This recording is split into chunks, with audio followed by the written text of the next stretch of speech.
Ayushman Bhava Andhra Pradesh mid level health providers and community health officer association ఆధ్వర్యంలో మంగళవారం జిల్లా కలెక్టర్ కార్యాలయ ధర్నా నిర్వహించారు.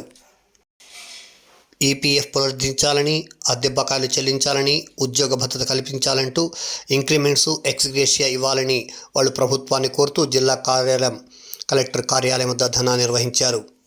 కార్యక్రమంలో జిల్లా అధ్యక్షులు గిరిధర్, కార్యదర్శి రెబకా, అసోసియేషన్ సభ్యులు పాల్గొన్నారు. ఈ సందర్భంగా వారు మీడియాతో మాట్లాడారు.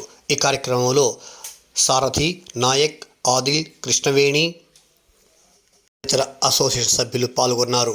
జిల్లా నలుమూల నుండి ఈ ధర్నాకి అధిక సంఖ్యలో ఆయుష్మాన్ భవ ఉద్యోగులు పాల్గొన్నారు. మనం ప్రొటెస్ట్ చేయట్లేదు. మనకి ఏదైతే ఇబ్బందులు జరుగుతున్నాయో అప్పుల కోసం మాత్రమే పోరాడుతున్నాము. అది గుర్తుపెట్టుకోవాలి అందరూ.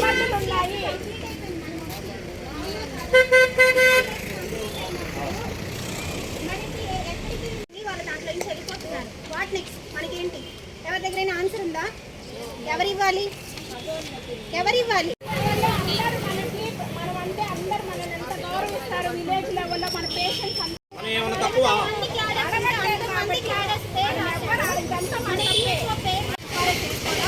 వచ్చిన పేషెంట్ చూసుకోవడం ఉండే వాళ్ళు కూడా ఉన్నారు. బంధు లేని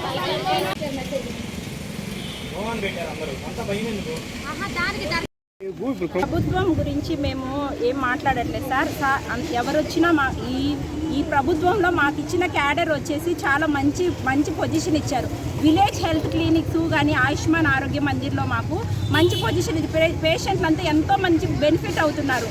పిహెచ్సికి దూరంగా ఉంటాయి, సిహెచ్సిలు చాలా దూరంగా ఉంటాయి. విలేజ్ హెల్త్ క్లినిక్ వాళ్ళ ఊర్లోనే ఉంటాయి.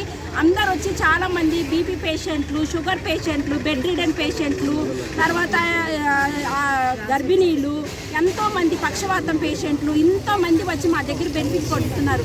రెగ్యులర్గా బీపీ చెకప్ చేసుకోవడం వల్ల వాళ్ళకి హార్ట్ ప్రాబ్లమ్స్ కానీ ఇవన్నీ వాళ్ళకి ఎంతో రెస్పాన్స్ అవుతున్నారు. పేషెంట్లు కూడా మమ్మల్ని ఎంతగానో గౌరవిస్తున్నారు. అందరూ వచ్చి మా దగ్గర మంచిగా సెలైన్లు పెట్టించుకోవడం కానీ అన్నీ మేము 9 to 4 మంచిగా చేస్తున్నామని చెప్పేసి మంచి రెస్పాన్స్ ఉంది. తర్వాత ఇళ్ళకి బెడ్ రిడన్ పేషెంట్ ఇళ్ళకి వెళ్ళి ట్రీట్మెంట్ చేస్తాం, ఇంటి దగ్గరికి వెళ్ళి ఇంజక్షన్లు పెడతాం, సెలైన్లు పెడతాం. మేము ఎంతో వర్క్ చేస్తున్నాము. కానీ మాకు ఎలాంటి గుర్తింపు లేదు. మా శాలరీలు లేవు. మాకు ఇన్సెంటివ్స్ పడట్లేదు.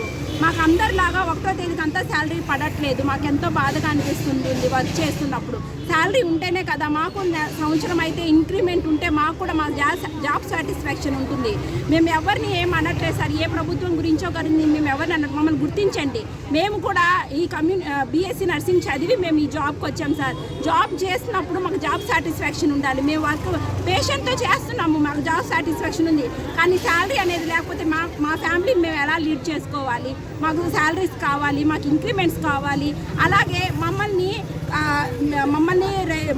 మానిటర్ చేయడానికి మా మెడికల్ ఆఫీసర్లు కావాలి. అలా కాకుండా మమ్మల్ని అందరినీ మానిటర్ చేస్తున్నారు. మమ్మల్ని ఏఎన్ఎం వర్క్ చేయమంటున్నారు, ఆశా వర్క్ చేయమంటున్నారు. ఎవరు మాకు ఒక పెద్ద విహెచ్సి కట్టించారు, పెద్ద విలేజ్ హెల్త్ క్లినిక్ కట్టించారు. దాని మొత్తానికి మేము ఒక్కరే మెయింటైన్ చేయాలంటే అలాగే మాకు ఒక సపోర్టింగ్ స్టాఫ్ లేరు. మాకు సపోర్ట్ చేయట్లేదు. క్లీనింగ్ నుంచి మేము డ్రెస్సింగ్ అన్నీ కూడా ఒంటరిగానే చేస్తున్నాము. మేము స్టాఫ్ నర్సులా హాస్పిటల్లో వర్క్ చేస్తాం. మేము ఒకరికొకరు సపోర్ట్ చేసుకుంటాము. ఒక స్టాఫ్ ఒక సెలైన్ పెడితే ఇంకో స్టాఫ్ వచ్చేసి క్యాన్లా పెట్టడానికి ఒక హెల్ప్ కావాలి. ఇక్కడ ఈఎన్సీలో మాకు ఎలాంటి హెల్ప్ ఉండట్లేదు. మేము ఒక్కరిమే పెద్ద డ్రెస్సింగ్లు చేస్తున్నాము. ఒక్కరిమే పెద్ద కేసులకి సెలైన్లు పెట్టడం కానీ అందరూ ఒక్కరిమే చేసుకుంటున్నాము. చాలా ఇబ్బందిగా ఉంటుంది. మాకు ఒక సపోర్టింగ్ స్టాఫ్ కావాలి. కానీ మాకు యాజ్ పర్ నామ్స్ మాకు ఒక ఏఎన్ఎం, ఒక ఆశా ఉన్నారు. కానీ ఎవ్వరు మాకు రారు క్లినిక్కి. మాకు ఎవరు సపోర్టింగ్ స్టాఫ్ ఉండరు. ఏమంటే వాళ్ళకి వాళ్ళ ఫీల్డ్ వర్క్ ఉన్నాయి. దాన్ని మేమేం కాదని చెప్పు, వాళ్ళ ఫీల్డ్ వర్క్స్ ఉన్నాయి. మాకు సపోర్టింగ్ స్టాఫ్ విలేజ్ లెవెల్లో వర్క్ చేస్తున్నప్పటికీ మాకు ఎలాంటి గుర్తింపు దొరకట్లేదు. తర్వాత మాకు ఎఫ్ఆర్ఎస్ ఎలా కుదురుతుంది? 9 to 4 అక్కడే ఉంటాము. హ్యాబిటేషన్స్ ఎక్కడెక్కడో ఉన్నాయి. మాకు 4-5 ఊర్లు అన్నీ ఒక్కొక్కరికి 7 ఊర్లు కూడా కలిసి ఒక విలేజ్ ఉంటుంది. కానీ ఆ చిన్న ఊర్లకి మేము మళ్ళీ మధ్యాహ్నం నుంచి వెళ్ళాలి. అక్కడే బెడ్ రిడన్ పేషెంట్స్ దగ్గరికి వెళ్ళాలి. మళ్ళీ వాళ్ళు అక్కడికి డ్రెస్సింగ్కి వెళ్ళాలి. మళ్ళీ ఇక్కడికి వచ్చి ఎఫ్ఆర్ఎస్ వేయాలి. మేము ఎఫ్ఆర్ఎస్ 10 ప్లస్లో వేస్తేనే ఎఫ్ఆర్ఎస్ పడుతుంది. మళ్ళీ ఎక్కడ వేస్తుంటే మళ్ళీ అది అవుట్ సైడ్ అని చూపిస్తుంది మాకు. అప్పుడు అక్కడ ఎఫ్ఆర్ఎస్ పడదు, మాకు ఆబ్సెంట్ పడుతుంది. అప్పుడు మేము వర్క్ చేసి కూడా మాకు ఆబ్సెంటే పడుతుంది సార్. మాకు చాలా ఇబ్బందులు పడుతున్నాము. మమ్మల్ని గుర్తించండి. కమ్యూనిటీ హెల్త్ ఆఫీసర్ అన్నారు, MLHP అంటున్నారు. ఏదో మాకు అర్థం కావట్లేదు. MLHP అంటే మిడ్ లెవెల్ హెల్త్ ప్రొవైడర్స్ అంటున్నారు. అది మళ్ళీ మాకు కమ్యూనిటీ హెల్త్ ఆఫీసర్గా ఆ 2 క్యాడర్లు ఇచ్చారు. ఒక క్యాడర్ని మాకు మీరు చేయాలని చెప్పేసి మేము మమ్మల్ని గుర్తించాలని చెప్పేసి మేము కోరుకుంటున్నాం. ధర్నా చేయడానికి కారణం ఏంటంటే మేము NHMలో అంటే NHM అంటే నేషనల్ హెల్త్ మిషన్లో రూరల్ ఏరియాస్లో ఆయుష్మాన్ ఆరోగ్య మందిర్లో కమ్యూనిటీ హెల్త్ ఆఫీసర్స్గా చేస్తున్నాం. 6 సంవత్సరాలు కమ్యూనిటీ హెల్త్ ఆఫీసర్గా BSc నర్సింగ్ చదువుకొని వచ్చి కమ్యూనిటీ హెల్త్ ఆఫీసర్గా వర్క్ చేస్తున్నాం. మాకు 23% హైక్ ఇవ్వలేదు. అదేమంటే మీరు NHM కాంట్రాక్ట్లో ఉన్నారా అని అంటున్నారు.